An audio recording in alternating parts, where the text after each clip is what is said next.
Bonjour à tous et bienvenue sur ma chaîne. Alors, suite des épisodes pour l'alpha. Donc ici, ce qu'on va faire, c'est... Je vais vous montrer. Donc, j'avais récupéré depuis quelques années des morceaux d'échappement. Et ceci, c'est ce que j'avais récupéré de l'ancien morceau.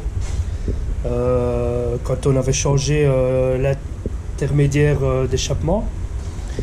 Donc je l'ai déjà soudé à la flasque pour repartir à la place du catalyseur. C'est un peu silencieux, hein. C'est un peu, voilà, il va pas faire vraiment silencieux, mais bon, ça va un petit peu assourdir un peu le bruit. Donc ici, ce que je vais faire, c'est je vais démonter le catalyseur, je vais démonter l'intermédiaire et je vais essayer de faire en sorte avec ce morceau de tuyau là qui est en inox, essayer de faire un décata en prenant des mesures et en soudant. Donc comment est-ce qu'on voit si c'est de l'inox? Mais c'est simple, ici voilà, l'aimant il s'aimante, donc ça c'est en fer, et celui-ci ça ne s'aimante pas, donc il est en inox. Donc ça c'est pas de l'inox, voilà, ça s'aimante, ça c'est de l'alu, et voilà. Donc je vais démonter ici cette partie ici, le catalyseur. Donc je vais démonter là, il y a deux boulons là et deux boulons là. Je vais l'enlever et essayer de faire déjà un décata et on sera déjà bien là. Si j'arrive à faire après avec ce que j'ai comme morceau de tuyau, je verrai bien la partie arriver ici comme ça. Alors je coupe là, je mettrai un collier là, comme ça j'enlèverai le décata et je remettrai celle-ci par après. Parce que j'aimerais bien quand même aller l'essayer avec le catalyseur. Et après, j'aurai déjà, je veux dire, mon décata qui sera déjà fait. Et après, il faudra que je regarde pour supprimer ça. Et voir pour la marmite après. Mais bon, déjà, on va essayer de faire un décata, comme ça j'en ai déjà un. Pour pas en acheter un avec de la récupération. Et après ça, on verra bien. Je vais peut-être commander le tuyau en lui-même. Parce qu'il y a un tuyau en inox qui est directement sans ce truc là, donc ça se trouve j'aurais besoin que de découper là pour faire le raccord, je verrai bien. Donc je vais démonter tout ça et je vous retrouve là au-dessus sur la petite table. Bon, vu que ça n'allait pas, j'ai été chercher des petits boulons avec les écrous. J'espère que je ne me suis pas trompé, mais normalement ça passe. Ouais, c'est un peu long, mais ça fera l'affaire.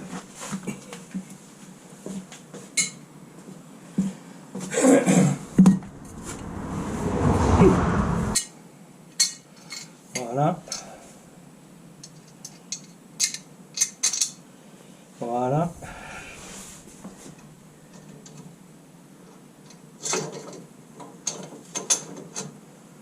Voilà. Il ne reste plus qu'à le boulonner.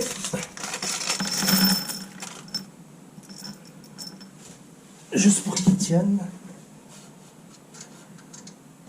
Bon, c'est bon. Maintenant, on va voir celui-là où il arrive déjà comme ça. Parce que ça se trouve, avec de la chance, il y aurait peut-être besoin de rien faire.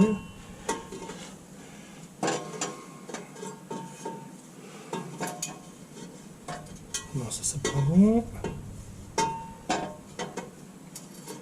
Si celui-là vient comme ça. Ok.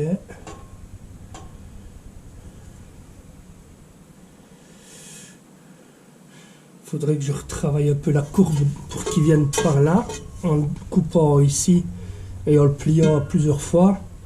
On va rattraper la courbe par là. Il faudra le mettre du bon sens alors.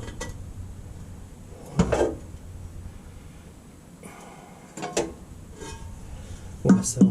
Donc en fait tu peux le souder de ce sens là. Il y a quand même assez de place ici, on peut faire un peu ce qu'on veut, donc ça c'est un peu de la chance. Bon, alors je vous montre, je l'ai pré-réglé ici. J'ai mis ça juste pour le soutenir. J'ai mis un petit truc ici pour maintenant la petite vis là pour un peu le tenir légèrement en l'air, peut-être encore un peu plus. Non, comme ça c'est bon. Et voilà, donc je vais mettre 2-3 points pour le faire tenir et puis j'irai le tester.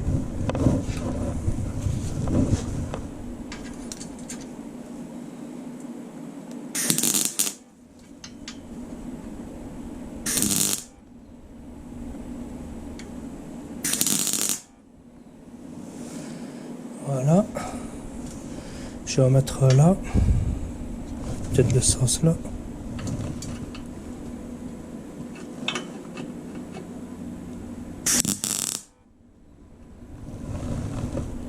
Voilà. J'essaie d'en mettre là au-dessous. Putain.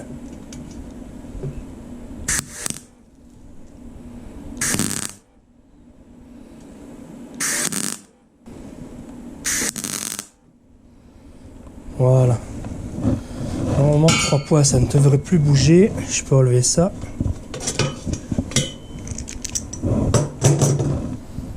Je vais essayer de le tourner. Je vais mettre un poids là.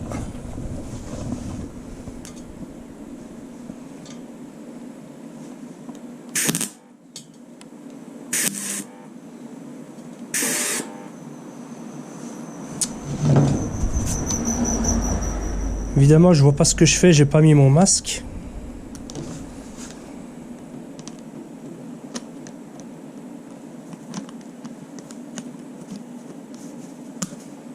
Voilà.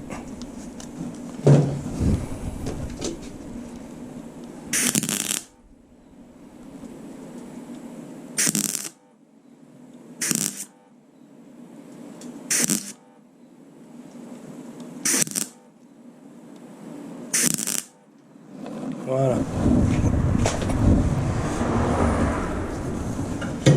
Là, il est pointé. J'espère que j'ai mis dans le bon sens. Normalement, oui. Bon, je vais enlever la caméra de sur moi et je vais la remettre dans le truc pour aller le replacer.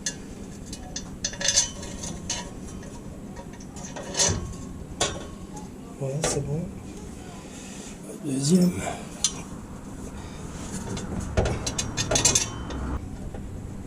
Voilà. Bon, voilà, arrivé à ce stade-là.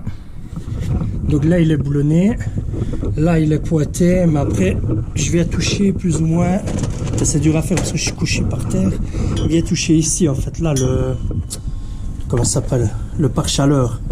Donc quand voilà, quand je veux le remonter, il touche le pare-chaleur ici. Là. Donc ce que je vais faire ici, donc je vais disquer une partie là, pour replier vers ce côté ici, enfin vous allez voir, pour redresser le tuyau par là. Je vais vite mettre mes bandes de cache et je vous montre après. Bon, je vais recommencer l'explication parce que même moi, quand j'ai regardé la vidéo, je comprends pas. Donc tout simplement, pour pouvoir le redresser et ne plus toucher la tôle, ici, donc à l'inverse de ce pli-là, il faudrait disquer un morceau pour pouvoir le replier et le ressouder. Donc ici, il suffit juste de le mettre dans l'axe d'ici. Donc ça c'est le point droit, puis là ça redescend. Et il faudrait que le relever en fait. Donc là ce que je fais, c'est que je vais recréer encore un coup de disqueuse, mais pas jusqu'au bout, hein.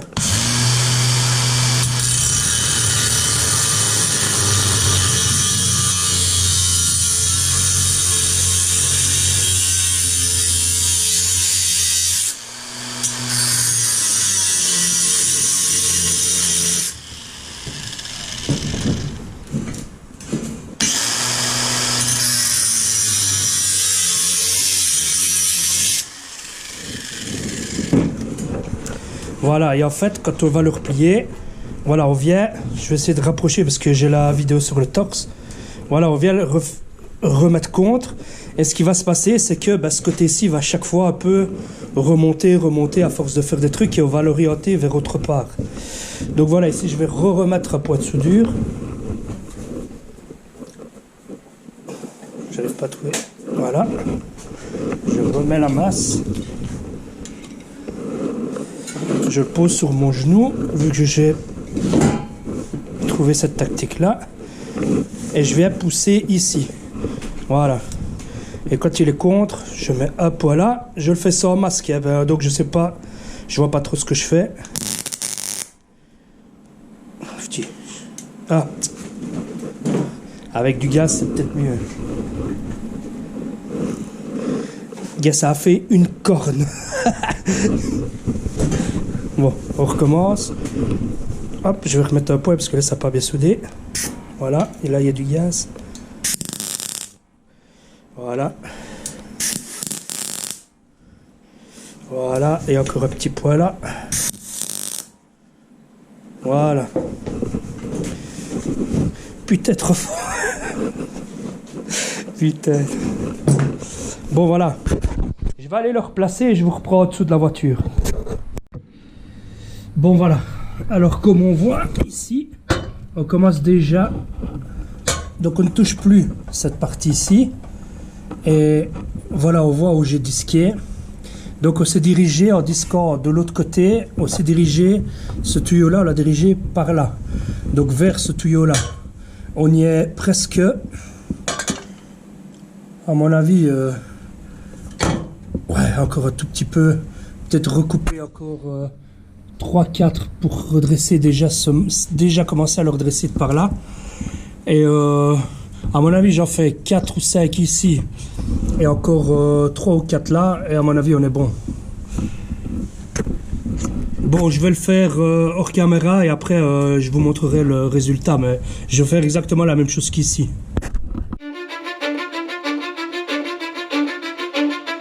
Cause I don't give a fuck what you say. Yeah, I'ma do shit my way. So you can go kick rocks, I'ma stack bricks up, build what I want to make. Yo, I got a lot of shit to say, so I'ma do this every day. I'll be writing things until I'm fucking buried in my grave. 6 feet deep under, but my body won't decay. Cause my messages are timeless, so they'll put them on display. Oh yeah, I rap with a certainty, I have a sense of urgency. A message for eternity, for everyone internally. I had some people burning me, but now they fucking learn to see I ain't the one to fuck with. Now they looking nervously, and I don't really care what you think of me respectfully. You can kick rocks if you think you're fucking better, see. I will outwork you, turn you to an enemy. Hurt you so bad that you're gonna need some therapy. I got the motherfucking recipe. I've been cooking up hits, I'ma leave a legacy. You'll be looking small when you're standing right next to me. I'm 5'10", bitch, but I'm 10 feet next to me. I don't give a fuck what you say. Yeah, I'ma do shit my way. So you can go kick rocks, I'ma stack bricks up, build what I want to make. Cause I don't give a fuck what you say. Yeah, I'ma do shit my way. So you can go kick rocks, I'ma stack bricks up, build what I want to make. Yeah, I'ma do it my way.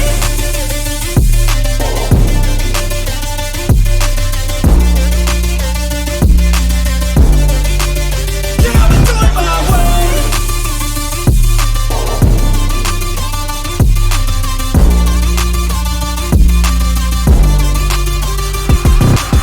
I can't contain it, I'm coming out with a statement. You really changed, man, all your music and arrangement. You don't know shit, shut your mouth, you can save it. I'm the same dude that got his come up from the base.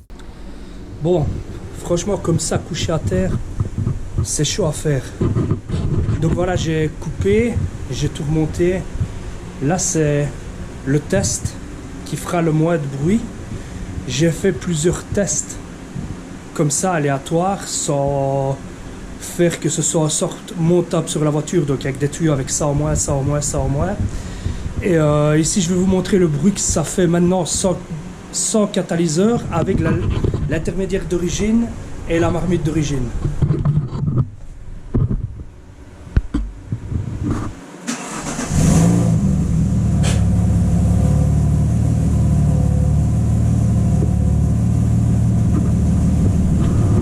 Donc voilà, le bruit il est un peu plus sourd.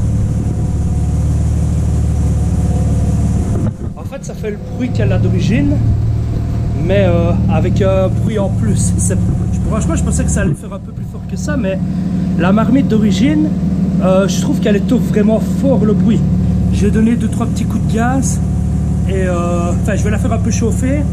Je vais donner 2-3 petits coups de gaz.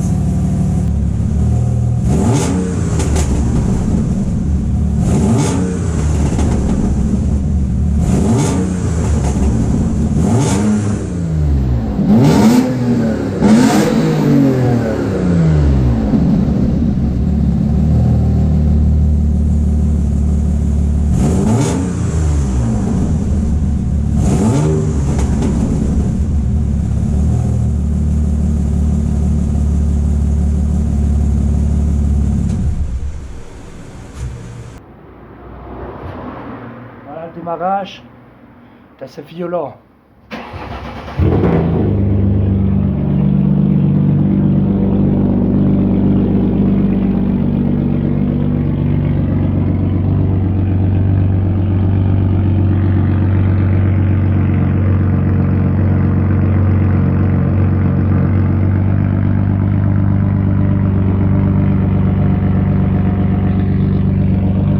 Et j'ai mis un silencieux, heureusement.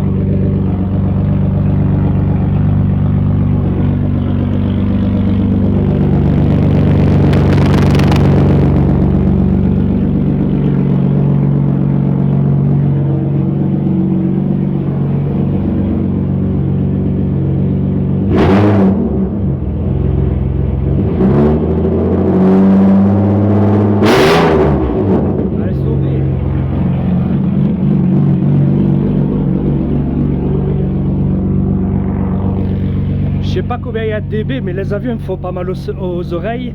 Et ça me fait mal aux oreilles. Je suis monté qu'à 3000 tours là.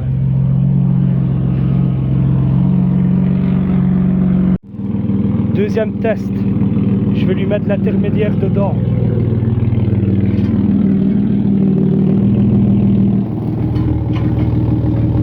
Là c'est déjà un peu plus silencieux.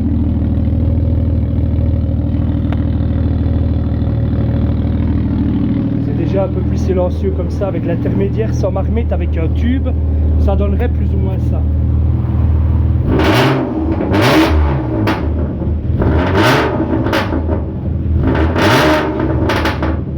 Ah, carrément.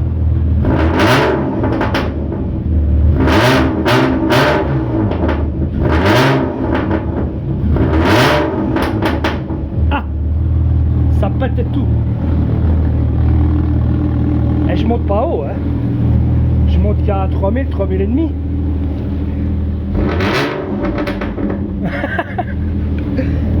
N'importe quoi.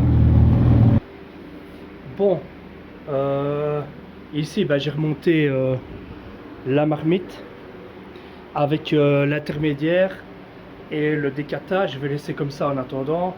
Je vais quand même remonter le catalyseur qui est ici. Pour rester dans l'origine et aller sur circuit d'origine d'abord, parce que je ne sais pas si on gagne de la performance comme ça avec un décata ou pas. Ça c'est, j'aimerais bien la mettre sur un banc et bon, je ne vais pas le faire maintenant. Donc voilà, si vous avez aimé la vidéo, likez-la. Si vous n'êtes pas abonné, abonnez-vous. Et moi je vous dis à la prochaine vidéo. Allez, ciao à tous.